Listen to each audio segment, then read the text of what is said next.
Īstenībā prieks jūs redzēt un prieks, ka jūs izrādat interesi arī par aviāciju. Daudz cilvēku nemaz tā neinteresēs par aviāciju. Prieks, ka jūs esat divi šoreiz, jo pagājušajā gadā bija tikai vienēnu. Un es esmu inženieru nodaļas vadītājs Uldis Peļņa. Un pašlaik mēs atrodamies tehniķu, tā teikt, apspriežu telpā, kur tiek sadalīti darbi un tiek plānot arī darbi. Un varbūt, ja tu liekas, ka tu gribi kaut ko jautāt, tad jautā. Ko es varu pateikt? Man ir ļoti liels prieks, jo es pirmo reizi savā dzīvē ēnoju. Un jau kopš bērnības interesējos par aviāciju, par lidmašīnām. Un arī, kad lidoju lidmašīnu debesīs, varu pat noteikt aviokompāniju, varu pateikt marku, jo ļoti labi pārzinu to. Un man ļoti paveicās tāpēc, ka es uzrakstīju, pieteikumu un man izvēlējās. Man ir ļoti liels prieks, ka es atrodos šodien šeit. Un varu uzzināt vairāk par šīs profesijas, par šo profesiju, jo vēlos arī to apgūt pēc skolas beigšanas. Labi. Man lielākā daļa ģimenes ir inženieri, un es diemžēl nezinu, ko dara avio inženieris, un gribētos atšķirties no citas no ģimenes locekļa. Un tāpēc es vēlētos arī iegūt informāciju par lidmašīnām. Labi. Cik mēs šeit esam, tad arī varam sākt ar to informāciju, kas šeit ir pieejama. Varam sākt ar šo pašu tāfeli. Šeit tiek plānots maiņas darbs un tiek arī plānotas lidmašīnu tehniskās apkopes un arī atainotas, teiksim, tās aktuālākās problēmas, kādas ir, un tie aktuālākie tehniskās apkopes darbi, kur ir jāveic. Šeit arī tiek plānotas cilvēki, kādi ir pieejami, lai šos darbus veiktu. Tas ir, teiksim, maiņas beigās viņi būs daudz aizpildītāka, un tad maiņas beigās šeit apsēdīsies visu tehniku maiņu. Kā mēs redzam, kaut kāda apmēram vairāk kā 10 cilvēki, un tad maiņas vecākais veiks kopsavilkumu, un beigās uzrakstīs atskaiti par to, kas maiņas gaitā tika izdarīts, un nodos arī, teiksim, nepabeigtos darbus vai nākošos plānotos darbus nākošajai maiņai, tā informācijas plūsmas nepārtraucamība tiks nodrošināta. Tad, kas vēl šeit interesanti ir, šeit ir liels ekrāns, kur redzami ir lidojumi, kādi viņi izskatās, kā viņi tiek plānoti laika ziņā. Katrai konkrētajai lidmašīnai šeit saunos redzēt lidmašīnu reģistrācijas un tālāk tos reisus, kādu viņi veiks dienas laikā. Tas arī tehniķiem vajadzīgs, lai viņas, jo dzeltenē tie, kas ir tie tehniskās apkopes darbi, ja pārējās krāsas ir tieši tie lidojumi pasažieru pārvadāšanai. Blakus redzams vēl viena tāda lapa, kura pieejama ir šeit lidostas iekšienē. Tā ir tie atlidojuši, ielidojušo reizi, kur viņi stāv, kādā stāvvietā, teiksim, tehniķim plānots kāds tehniskās apkopes darbs, viņiem uzreiz jāzina, cikos viņi faktiski atlidos, ne tikai pēc plāna, bet faktiski atlidos un kurā stāvvietā viņi stāvēs, lai viņš viņu var sagaidīt nepieciešamības gadījumā. Šī sistēma saucās Netlēna, un to lieto ne tikai šeit, tehniskajā apkalpošanā, bet to arī lieto arī citi departamenti. Tie, kas arī plāno šos lidojumus, plāno pasažierus, plāno pilotus, viņi arī šo sistēmu lieto. Un kā ir pieņemsim, lidmašīna nosēžās un tad tiek veikta tehniskā apskate? Neobligāti. Ja lidmašīnai, teiksim, pret lidmašīnu pilotiem nav nekādas pretenzijas, tad viņai uz doto brīdi nevajag neko darīt. Viņi vienkārši stāv, ja? Jā. Un uz nākošo lidojumu gatavojas. Jā. Bet ir pats mazākais, ko lidmašīnai dara, tas saucamais daily checks. Tā ir tāda kā dienas pārbauda. Ik pēc 24 stundām tehniķis, jebkurā gadījumā ir vai nav defekta, aiziet līdz lidmašīnai. Viņam ir angliski čekliste, latviski vienkārši pārbaudas, teiksim, kādas viņam jāveic tos lidmašīnas. Viņš to visu veic. Pēc saraksta pašas galvenās pārbaudas. Tas pārsvarā ir vizuālās pārbaudas, vai nekas netek, vai nekas nav sabojāts, vai šasijas normālā stāvoklī, vai riepas nav nodilušas, vai piloti nav neko ierakstījuši. Tādas vispārīga apskata. Pēc tam jau daily checks, tas pats mazākais, pēc tam ir tālāk aizvien lielāki čeki. Lielākos ir intervalos. Kaut kādos nedēļas nogalē vai kā tur tiek lidmašīna angārā, ja? Un tad pārbauda viņu, ja? Veic kaut kādus tur... Neobligāti, tas arī ir. Lidmašīnai visas tās pārbaudas ir pēc nolidojuma vai pēc cikliem. Nozīmē, sasniedzot, teiksim, tur 100 ciklus vai sasniedzot 100 lidojumu stundas, tad tiek kaut kas veikts, vai arī 250. Un jo vairāk tas intervāls lielāks, teiksim, ja, 4000 stundas, jo tā pārbauda ir lielāka, kas lidmašīnai ir jāveic. Piemēram, kā jūs tagad zināt, kuri lidmašīnu ir jāpārbauda pēc tā saraksta? Kur dzeltenais ir? Jā. Kur redzēt sarkanā līnija, tas ir pašlaik, kur mēs atrodamies. Mēs redzam, ka lidmašīnai Bravo Yankee ir šeit pēc saraksta ir service checks, kur rakstīts SVC dzeltenais. Tad šai lidmašīnai, kas ir Bravo Kilo, viņa drīz atlidos no Helsinkiem, un viņai arī ir ieplānots, pastīsimies, kas tas ir, daily checks viņai ir ieplānots. Un pēc tā tehniķi arī zina. Droši vien jau, ka tehniķi jau gaida stāvvietā viņu, un kā tikko izkāps pasažieri un beigsies no pasažieru puses apkalpošana, tad viņi arī šo darbu veiks.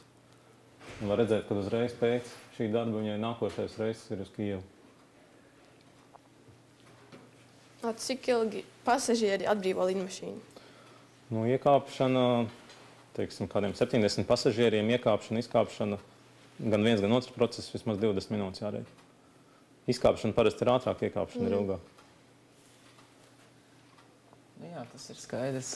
Bet bez tehniskās apkopes vēl, kad lidmašīna atlido, ir jāizkrauj bagāžu. Teiksim, lidmašīna jau taisās nākošam reisam, tad ir jāsāk jau uzpildīt degvielu, jānolej toaletes, jāuzpilda ūdens, ir dažādi tādi darbi ir jāveic. Un tos visus darbus veic aviotehniķi vai mehāniķi? Nē. Tos lidmašīnas apkalpošanas darbus, tie saucās virszemes apkalpošanas darbi. Tos neveic tehniskais personāls. To veic jau virszemes apkalpošanas personāls. Jā. Un tie kaut vai tie burti, tie ir lidmašīnu markas? Tas ir reģistrācijas numurs. Jā. Tas reģistrācijas sastāv... Baltikam tie USB saucās. Reģistrācija sastāv no pirmie divi simboli ir valsts piedarība. Teiksim, Latvijā tas ir YL, Yankee Lima. Un tālāk tad ir 3 simboli, kas ir jau individuālās reģistrācijas zīmes katrai konkrētai lidmašīnai. Katram tam burtam ir... Arī ar ko es lidoju bas. Jā, katram burtam, lai, teiksim, nejaukt, ir pieņemts starptautiska aviācijā lieto vārdus. Katru burtu apzīmē ar vārdu. B tas ir Bravo, A ir Alfa, Romeo, R ir Romeo, S, kā tu saki, Bas, jā, tas ir Sierra. Nu jā, tas tā lidmašīna, es zinu, tas Fokker 50 Bas. Ar vēl Zemgali viņam bija nosaukums savā laikā. Tas bija sen diezgan, jā. Jā, tagad vienkārši nokrāsoja to lidmašīnu. Nu tā tehniķi, teiksim, tā viņu maiņa, tā ir viņu rutīna, kā viņi strādā. Teiksim, inženieri dara bišķiņ citu, viņi neiet tik daudz pie lidmašīnas, dažkārt aiziet pie lidmašīnas, bet viņiem nav tieši pienākumu veikt lidmašīnu fizisku apkalpošanu. Viņi tieši strādā ar dokumentāciju, viņi dod tehniķiem darbu, viņi plāno tehniķiem darbu, plāno, kad to izdarīt. Tehniķi paši nezin, un viņi paši neieliek to dzelteno šeit intervālu, kad jāveic apskatu. To jau dara inženieru nodaļa. Un kā jūs zināt, inženieru nodaļā, kas tieši ir jāveic tos norīkojumus dot? Sākās viss ar ražotāju. Ražotājs izstrādā savu lidmašīnu, viņš arī izstrādā un izdomā, kādos intervālos, kādi komponenti vai kāda struktūras elementi ir jāapkalpo. To visu viņš apkalpo dokumentā, saucās MRB, Maintenance Review Board dokuments. Un tas ir tā kā sākums visai tehniskās apkalpošanas programmai. Uz tā pamata tad aviokompānija izstrādā savu, saucās maintenance programmu, tehniskās apkalpošanas programmu. Un tur ir, katram darbam ir savs numurs un ir sarakstīts, kas tajā darbā jādara ir, kas jāapskatās vai kas ir jāmaina un intervāls. Un ir tāds liels saraksts, bieza grāmata, kurā viss tas ir sarakstīts. Tad paiet tas intervāls, un tad jūs vienkārši atzīmējat, ja? Kas ir tieši jāizpilda? Apmēram jā, bet lai tas nebūtu ar roku jādara, protams, ja tev ir viena lidmašīna, vienkārši aviokompānija, iespējams, ka to var ar roku darīt, un tas būs pietiekoši efektīvi. Ja ir jau vairāk lidmašīnas, tad tas vairs nav efektīvi, un ļoti liela iespēja pieļauj kaut kādas kļūdas. Tāpēc ir datorsistēma, datubāze, kur speciāli tam ir uzbūvēta, kur visi šie plānotie darbi, tās tehniskās apkopas programma, viņi elektroniskā veidā atrodas tur un tiek kontrolēti arī caur to datubāzi. Jā, tad praktiski aviācijas inženiera darbs ir visu tur norīkojums dot, ja? Jā. Tieši rakstīt, bet es arī lasīju to, ka pats aviācijas inženieris arī var iet un apmācīt kaut ko, tur parādīt, kas ir jāizdara, kā pareizi jāizdara. Jā, tā arī taisnība. Tā gadās? Jā, protams, gadās, ja ir kaut kādi tādi darbi vai kaut kādas tādas modifikācijas. Lidmašīnas ir ļoti bieži un regulāri jāveic kaut kādas modifikācijas, jo iet, teiksim, tehniku uz priekšu, iet prasības uz priekšu, jāuzstāda kaut kas papildus vai jānomaina pret kaut kādu jaunāku izstrādājumu, ja? Tad inženieri ieteiksim un pirmajā reizē, ja tas ir sarežģītāks darbs, pirmajā reizē viņi iet kopā ar tehniķiem un šo darbu veids. Ja tas nav sarežģīts darbs, jo tehniķi ir diezgan viņi ir labi izglītoti un labi kvalificēti, viņiem liela pieredze, tad arī varbūt nemaz nevajag vienmēr iet. Bet to instrukciju, kā šo jauno darbu veids, to izstrādā inženieri. Jums gadās arī braukt komandējumos uz uzlabošanu, tā zināšanas papildināšanu? Jā, noteikti. Un, nevis gadās, bet tas ir jādara. Un bieži tā ir? Nu, diezgan, jā. Jo viens ir, ka tu iegūsti tās pamatzināšanas par konkrētu lidmašīnas tipu, bet visu laiku kaut kas jauns notiek, un arī tie ražotāji cenšas to savu produktu uzlabot un izstrādāt kaut kādas modifikācijas viņam. Un arī ir ļoti vēlams, teiksim, un ir vērts iepazīties arī to, ko dara citas aviokompānijas, kā viņas kaut kādas esošās problēmas risina kādiem līdzekļiem. Tāpēc ir visādas konferences gan par dzinējiem, gan par lidmašīnu tipiem, gan par sistēmām, kur brauc inženieri un, teiksim, uzzina šīs jaunās. Kur visbiežāk brauc aviācijas inženieri, pieņemsim, kā jūs no Air Baltica aviokompānijas? Uz kurām valstīm tās apmācības jums tādas? Tas ir par Boeing un Fokkeri. Fokkeris pārsvarā tas ir Nīderlandē, tāpēc, ka tur viņi ražotāji. Boeings taisa savas konferences vairākas reizes gadā un pa visu pasauli. Teiksim, parasti brauc, lai nav liek laiks atterē, brauc, teiksim, uz Eiropu kaut kur tuvā. Tur arī tad satiksies ar tām aviokompānijām, kas tajā reģionā eksploatē šīs lidmašīnas, un tās problēmas būs aktuālākas. Jā, un tās visas pamatzināšanas tiek apgūtas universitātē vai konkrēti par kurām lidmašīnām, vai tas jau Nē, universitātē apgūst vispār kopējās zināšanas pamatus, jā, bet jau konkrēts lidmašīna tips ir tipa kurs lidmašīnai, kurš aizņem apmēram mēnesi, un tad mēnesi sēdi mācies tikai par konkrētu lidmašīnu. Tas ir skaidrs. Kuras lidmašīnas ir visnepatīkamākas savas kārtībām? Kāda marka varbūt? Grūti pateikt. Kas ir sarežģītāks, Boeings vai Fokkers?